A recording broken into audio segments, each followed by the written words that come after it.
Ilmoon kiyya abbashim oona gaafatte maala jedha odoo jettu guyyaa arraan tana dhiigni Oromoo alatti dhangalaati jiru. Onnee miliyoona 50 keessa jira. Onnee miliyoona 7 hundaa keessa jira. Nuti afaan Oromootiin ittiin boonna. Afaan keenya immoo abbaan barbaade anur ka'eetoo dubbatee ittiin haasa'u. Garagamaa qilleensi baala raasee qilleensi baala raasee. Daawwattootaa fi kabajamtoota Fooziyaatu akkamnaa jirtanii ani nagumaan sinin jira. Guyyaa har'aa kana qophii addaa sinii qabadhee dhiyaadheetan jira. Na cinaattis akkuma argitanitti tan isin jaalattanii fi tan sin kabajan amma afnaan yookiin immoo ayyaan waliin sinii dhiyaadheetu jira. Qophii kiyyatti odoon hin darbin mee nagaa sin gaafachuu itti isheetti sin dabarseera sin jedha.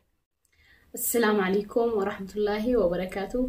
Hordoftoota fi kabajamtoota fi jaalatamtoota Fooziyaatu baga arrantana nagayaan walitti bineen isninjaa mega akkuma Fooziyaan wettitti hara qopheessitti adeemnu nagaya keessin gaafadheetin jira isinillee akka nagaya qabdan abdiin isinirraa qabaan isninjaa silaawuga Oromoon yeroo ammaan tanatti nagaya wal gaafachuun hin barbaachisu.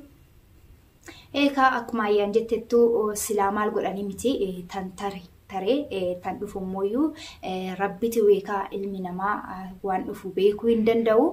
Inshaallah keerii rabbiin keenya wanna fuulduratti mooyyuu hawwii qabnaa habdii qabnaa fuuldura keenya tan gammachuu tan jaalalaa tan Oromoon habdiishii hawwisha argatteeto tanitti gammattu tan Oromiyaan teenyarree bilisoomtu nuufaa godhu ilmi namaa tokko yaada rabbi immoo itti guuta baruma baraan ilmaan Oromoo bo'uu fi dhiigasaa dhangalaasuu malee wanni itti gammannu tokko hin jiru waan ta'eef imimmaan keenya tan ammoo rabbiin keenya argee waan ifatti baanu tokko inni nuufaa baasu nuti yaanna malee tan itti nu guutu rabbi habbaan dhugaa habbaan haqaa rabbi tokkicha qofaa jechuudha. Ilmi namaa tokko wanna godhu hin jiru. Boonye wanna finnu tokko jiru gaddinee wanna finnu tokko jiru ayaa caalutiin Oromoon guutuun baay'ee gaddee jira gadda malees cinqarra jira akkuma guutuun keenya beeknutti kinonnurree hojiitti sinjiru gaddi yaa caalu keessa keenya nu madeesse keessa keenya hedduun miidhe nama du'uu hin qabnetu du'e nama saba isaatiif du'u nama saba isaatiif yaadu nama saba isaatiif dhiigu nama saba isaatiif dhaabbateetoo mormutu dhabne jechuudha. Kanaafuu omaa godhuu hin dandeenyu obboleessa keenya kana rabbiin nama jaannataa isaaf haa godhu yaa caaluun namuma jaannataatiyyuu rabbi isatti haraaramu biyyee isaaf yaa salphisuuf jechaati fuulduratti waan fuulduraaf nuuf ta'u tokko yaaduu qabnaan wi Oromooni. Kanaafuu qophiin kiyya gaafiidha. Gaafiin kun immoo daawwattoota kiyyas ayyaan na cinaa kanarreen gaafadha jechuudha. Ayyaan teenya gaafiin kiyya tanarraa waan yaa caaluu ilaalee mee yaadi ati qabdu yaa caaluudhaaf bakka akkamii qabda yaada akkamii qabda yaa caaluun mee nama akkamiiti sibiratti bakka maal qaba hedduun inni qabu waan akkamiiti mee yaa caaluutti yaada akkamii qabda du'a isaatiinis maaltu sitti dhaga'ame jedhee si gaafadha. Akkuma beektutti hundi keenya yaa caaluun Oromoo guutuu keessatti bakka bal'aa tokko qaba jechuudha. Mee hundumti keenya akkuma beeknutti du'a yaa caaluutiin Oromoo ta'ee taniin gaddin hin jiru. Oromoo qofa odoon ta'een Amaaraa Tigreedhaa guutuu nu gaddeera. Maaliif yaa caaluun nama rakkate cinaa tan dhaabbatu Oromoo yookiin Amaaraa Tigree jedheeti miti nama rakkataa cinaa tan dhaabbatu jechuudha. Nama guutuu ija tokkoon ilaalee namni kun Musliimaa namni kun Kiristaanaa namni kun Oromoodhaa namni kun Amaaraa namni kun Tigreedhaa odoo hin jedhin saba guutuu ija tokkoon ilaalee rakkataa cinaa dhaabbachaati ture jechuudha. Mee nama gaarii kana nama dhugaa rabbiitirratti jiru kana nama ija rabbii dhagayeetoo deemu kana yaada maal qabdaa mee maaltu sitti dhaga'ame du'a isaatiin jedheen gaafii si gaafadha. Wallahi Fooziyaa gaafiteetiif duraan dursee galatoomeen sinjaa gaafii akkanaanaaf dhiyeessuu heetiifi Hacaaluu jechuun mee akkam jee akkaan itti si ibsu hin beeku. Hacaaluun duraan dursee obboleessa kiyya lammada dhiiga kiyya sadaffaa foon kiyya jeetiin yaada nama Oromooti kamiyyuu dhufu wallahi ani gadda Hacaaluu hoggumaan dubbaddeewu gizee hunda wallahi Fooziyaa sisabuuf osoo hin taane tokki daawwattoota kiyya sabuuf osoo hin taanu imimmaan tuna qaba. Wama Hacaaluu maquma Hacaaluutu gizee dhagahee jechuudha. Haacaaluu jechuun nama if dabarsee Oromoodhaaf ta'u, nama if dabarsee sabaa sablammootaaf ta'u jennee yaadna. Mush yaadu osoo hin taane akkasilleedha waan hojiin agarsiisee takka. Haacaaluu jechuun osoo ofii isaatiif takki jireenya gaarii, takki immoo mana gaarii, takki immoo qabeenya gaarii keessa hin jiraatin sumuunii argateen rakkataa Oromoo, takki immoo rakkataa sabaa sablammoota hunda gargaara. Deebii ammaasis osoo mana isaa keessaa takka gammadee, takka ammoo haadha warra isaatii fi maatii isaatii wajjin gammadee, takka qalbii isaa, sammuu isaa karaa maatii isaatii fi karaa ilmaan isaa osoo takka deebisee hin beekne wareegame. Deebii ammaasoo osoo ganamaa fi galgala saba isaatiif yaadu, ganamaa fi galgala saba isaatiif dhaabbatu wareegame. Addunyuma tana hundarraa'u namni dhugaa dubbatu hin jaalatamu. Maaliif namni dhugaa dubbatu akka hin jaalatamne, nama zaalima biratti hin jaalatamne akka hundattuu jechuudha. Namni zaalimni waan dhugaa hin jaalanneef jecha nama dhugaa dubbatus hin jaalatu. Saniifuu Haacaaluun dhugaa dubbatee wareegame. Onnee miliyoona 50 keessa jira. Onnee miliyoona sabaa sablammoota hundaa keessa jira. Faranjii hin taane, ummata biyya alaa hin taane footoo isaa qabatanii akkana booyaa jiranii. Maaliif yoo hayatu taate Fooziyaa onnee nama hunda kamiyyuu keessa jira. Namni waan takka gaarii gizee hojjete akkanumatti jaalalatee gizee Rabbiin addunyaarra sheersiif godhe jaalaltite akkana sheersiif saatiin siinjaa.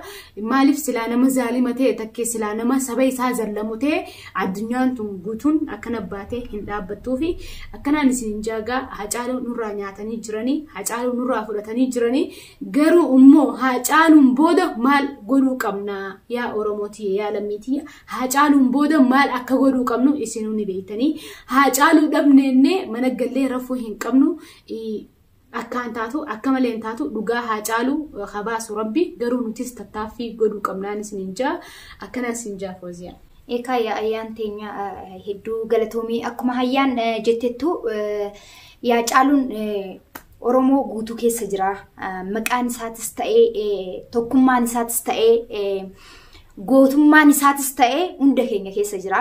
Hundi keenya Oromoo tan taane guutuun jaalala akka Haacaaluun uummata isaatiif saba isaatiif qabu kana hundi keenya qabaachuu qabna. Akkuma Haacaaluu kana ta'uu qabna. Hanga dandeenyeen yaaluu qabna. Maaliif Haacaaluun hunda isaatu nama kamiyyuu sabaaf sablammoota guutuu ija tokkoon ilaalee rakkataa cinaa dhaabbachuudhaan, rakkataa gargaaruudhaan Rabbii gaditti eenyummaa isaatiin amaneetoo nama ofitti amantummaa qabu.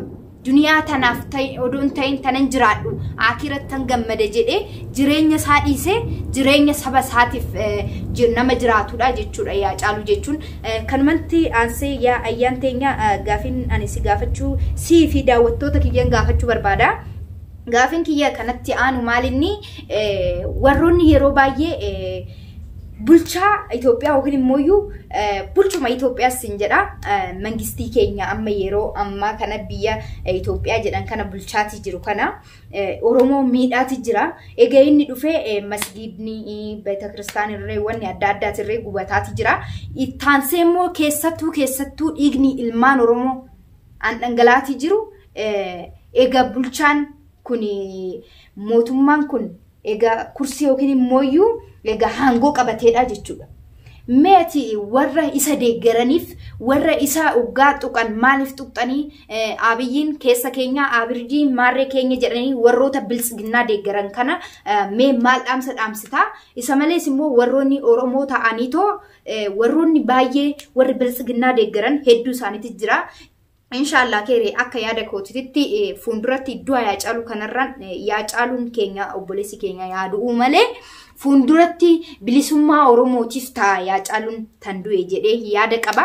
Yemmuu Oromiyaan teenya bilisoomte, yemmuu Oromoon ifa bahe nuti ifa qabna bar ammarree dukkana keessa jirraa odoon ta'in inni hundumti keenya akkuma argitanitti mangistiin kun egaa hangoo qabaatee shillimaata meeqa argatee hubeelii meeqa argatee isa mooyyuu amma naannoo kana itti dhawuuf jira.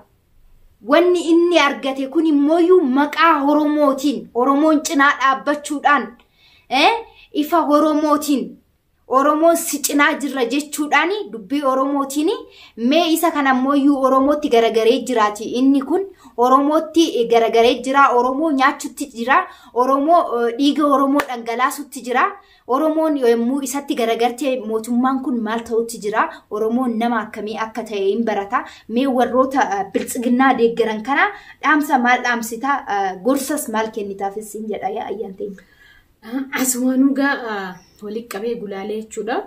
Mootummaa kun duraan dursee hoggaa Oromoon 4 kiiloo nu seenee gizee jennu hedduu takka gammadaa turre, hedduu takka faarsaa turre, hedduu takka ittiin boonaa turre jechuudha. Lakkuma bubbuluun waan hin taane harkaa dhufaa turre, lakkuma bubbuluun waan hin taane harkaa dhufaa turre.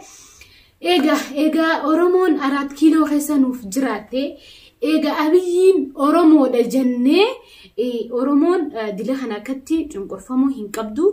Ega abiyyin Oromoodha araat bilisoomte Oromoon amma dukkanarraa ifa baatee warri jedhus ni jira. Isaaniif hin dhaamsa dabarsa.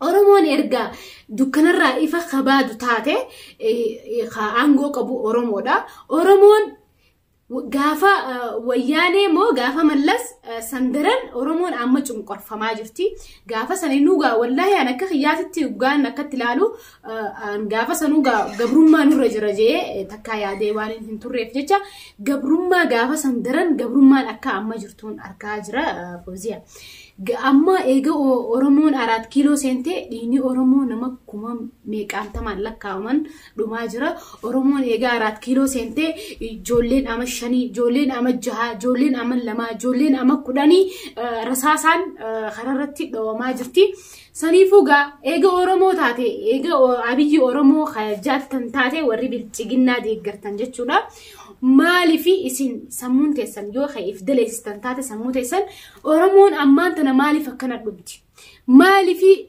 dhugaa jirtu maalif diddibdan dhugaa jirtu maalif hayxaniin isiniin jaa maalif namni tokko gizee waan tokko deeggaruu mirga keessanii deeggara garuu waan takka xiinxalaa ilmi namaa rabbiin maalif sammuu isiniif kanne akka waaxiin taltanii fi gaafa duraaniitii fi ammoo waliif fiddanii laaltanii ammoo Oromoon hanqam daran dhumu jirti hiriira baatee hanqam dhumu jirti maalifi maaligaa federaalli maalifi wanta Oromiyaatti ummata Oromoo kana geeyyan hiriira geggeessu maalif bobbaha ni kamna polisi Oromiyaati jira polisi Oromiyaatiin maalifi hin gorfamni polisi Oromiyaatiin maalifi to'annaa jala hin oolle yookaa seeraan ala kadeeman taate inuuga namni harka qullaa bahee rasaasa qabatanii deemaan jiran ijoolleen tuni takki immoo waan nama miidhu qabatanii deemaa hin jiran harka qullaa abbaan fadheewu mirga qaba gabbahee mirga isaa falmachuudhaaf mirga qaba mirga namaa kana dura dhaabbachuu jechuun rabbiin keenya hoggaan uumuu mirga akka qabaannuuf nu uume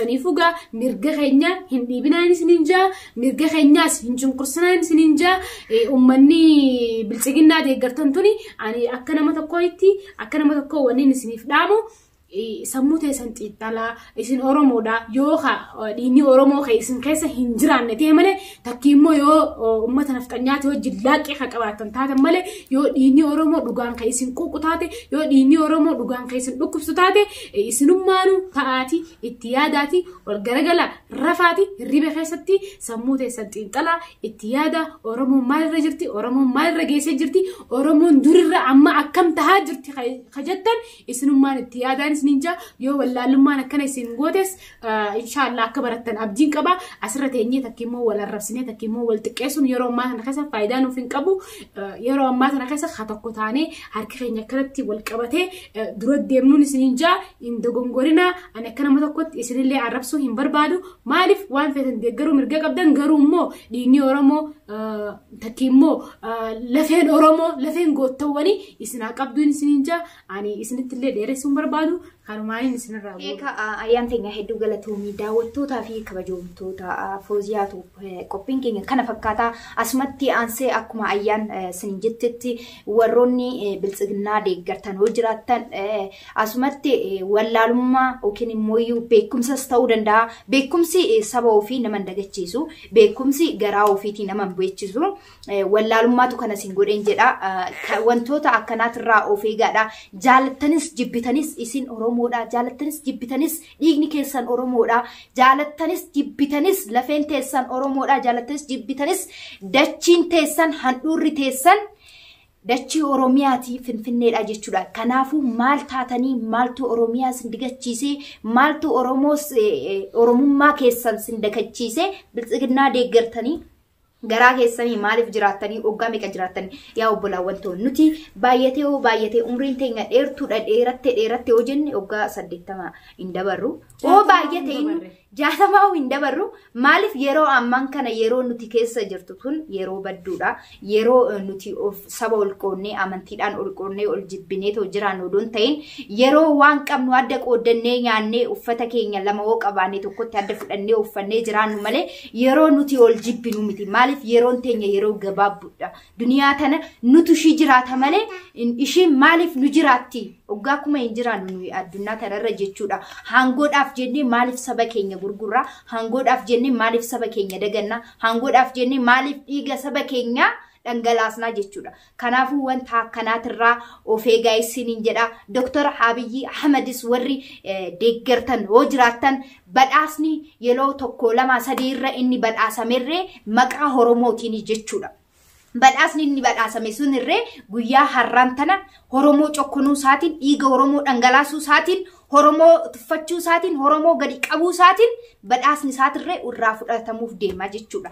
Kanaafuu namni Oromoo taatan Oromummaa keessaniin boonuu qabdan Oromoo maal akka ta'e beekuu qabdan Oromummaa keessan tuffattanii yookiin immoo of dagattanii saba biraa odoo taane jettanii of yaaduu odoon ta'in nuti Oromoodha Oromoo maal akka ta'e beekuu qabne Oromummaa keenyaan duunurree jinaarree gammaduu qabnaa jechuudha. Dr. Abiy Ahmed badhaasni har'a inni ol qabatee akkatti biyya keessa olii gadi deemee gammadaati jiru kun maqaa Oromootiin jechuudha inni aan badhaafame. Maqaa Oromoon olisa fuutee maqaa isaa ol fuutee tolaal addunyaarra isa firfirsitee Dr. Abiy Ahmed saba keenya Oromoon nama akkanaati Oromoon nama akkatti bulchu Oromoon sammuu akkamii akka qabu jechuudha maqaa isaa ol fuudhee waan dubbateeni jechuudha Dr. Abiy Ahmed yeroo meeqa badhaasa tan argatee jechuudha. Inni garuu garagareet Oromoo gadi qabeetoo dhiiga Oromoo dhugee foon Oromoo nyaachaati jira har'a guyyaa har'aan tanaa jechuudha.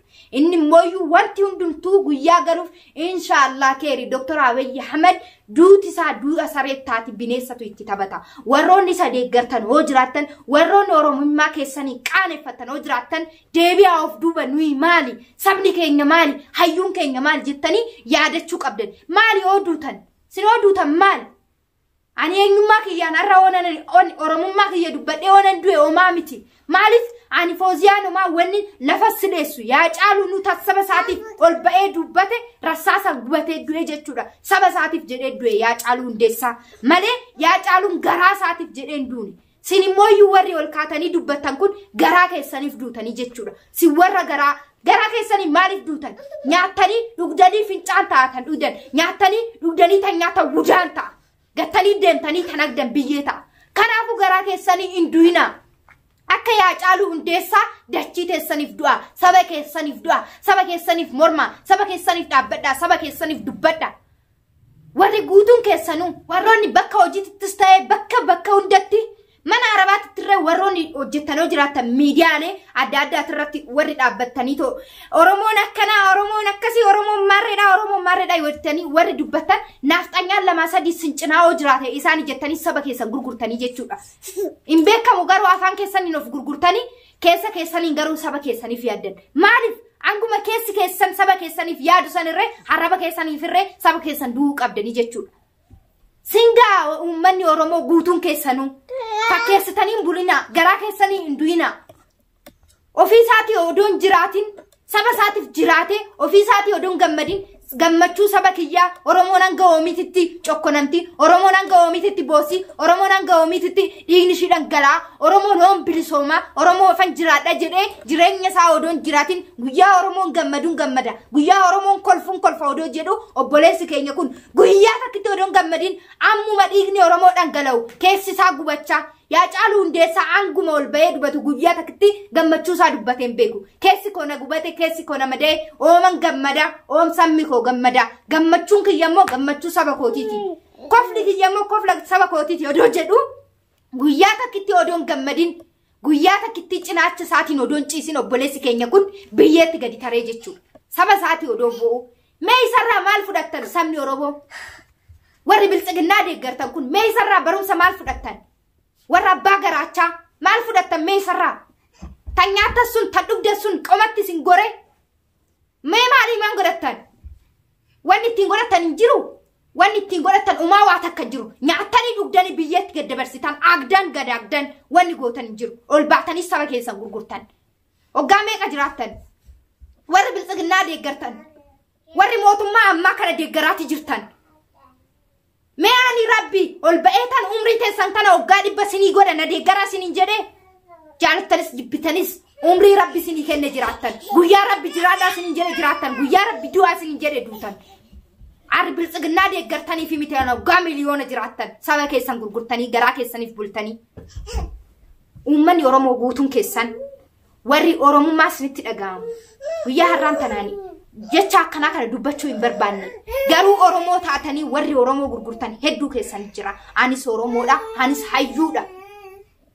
Tummaal ishiin ol baatee tan akkanatti jettu naan jechuu hin qabdan. Maaliif Oromummaa kiyyaan nan boona anis Oromoodha dubbachuun qaba. Akkuma isin ol baatanii biltsiginnaa deeggartanii too anchi Oromoo mina abbaashee anchi Oromoo minittisi tish afaan harree baattee akka afaan gaarii qabdu nuti afaan Oromootiin ittiin boonna. Afaan keenya immoo abbaan barbaade an ol ka'eetoo dubbatee ittiin haasa'uu miti. Nu Oromummaa keenyaan hin boonna. Afaan keenyaan itti boonna. Afaan keenya addunyaarraa akkatti bilbilsina akka araamaa. Akka afaan harree abbaa fee ol ka'eetoo hin dubbatu. Afaan Oromoo dubbachuudhaaf umrii kee guutuu si gaafata. Amma ol kaatee viidiyoo naasa'ee kana ol fuutee ta'u Facebook irratti gadhiiste anchi mina abbaashee anchi minitti siitan jettu hundi keessanuu. Kanta akkanaatirraa of eegaa uummanni Oromoo guutuun keessanuu. Oromummaa keessan hin boona. Du'a maqaa Oromootiin ooduu tan homaa miti. Du'a isin hin jedha hundi keessanuu. Oromummaa keessan dubbattanii Oromoo maaliif dubbattaa Oromoo keetiin maaliif bontatan jedhoo jiraate arraan tana sikkiina garaatti si dhaanii too si ajjeesan cuubeedhaan. Ooduu tan maali Oromummaa keessaniin? Duuti waan hin oolle. Oduun irree saba keenyaaf duu kana. Duuti warri Haacaaluu kun faan du'aa miti. Du'aa keenya kana. Tan eenyummaa keenyaan qaaneffanne, tan eenyummaa keenya tuffanne, tan Oromummaa keenyaan qaaneffanne duunu kana du'aa tan duun. Duuti Haacaaluu du'aa miti. Duuti sabaa du'an kun du'aa miti. Duuti biyyaa du'an kun du'aa miti. Hin duune Haacaaluun. Tan du'e irree nuyi tan dhaabbatee deemu. Biltsiginnaa takkitti arganne tan isaa fakkaannee bullu kana tan warra abbaa garaa warra garaachaa du'u kana du'aa tan du'e. Addunyaa tarrattis duutanii akirattis duutan. Saba keessan gurgurtanii garaacha keessanii. Natti ilaala uummanni Oromoo guutuun keessanuu ani Oromummaa kiyya uummanni Oromoo ol gadi ba'ee deebi'uu isaa odoon beekini karaa irratti tan dhiigni isaa dhangalaatii jiru. Haadhi mana keessa ta'ee teessee ilmoon tiyya oofnaaf dhufti. Haadhi mana abbaan manaa kiyya oomnaa dhufa. Ilmoon kiyya abbaa ishii oona gaafatte maala jedha odoo jettu guyyaa har'aan tana dhiigni Oromoo alatti dhangalaatii jiru. Tan gadi ba'ee nagaan odoo hin deebiin afutu isatu har'a na dubbisaati jira malee arraba biyyaa qabaadheetanii miti.